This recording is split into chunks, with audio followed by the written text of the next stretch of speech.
ఇదే ఎర్రచందనం విదేశాల్లో దొరికితే మనకి ఇంటర్నేషనల్ ట్రీటీస్ ఉన్నాయి, మనం తిరిగి తెప్పించుకోవచ్చు.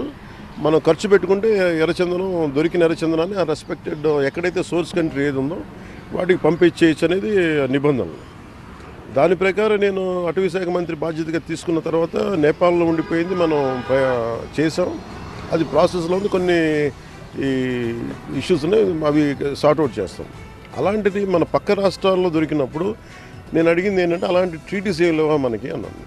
లేదు, మీరు ప్రయత్నం చేస్తున్నాం అంటే అంతకుముందు 23లో ఒక నోడల్ ఏజెన్సీ పెట్టాలని ఒక ప్రయత్నం జరిగింది, ఉంది.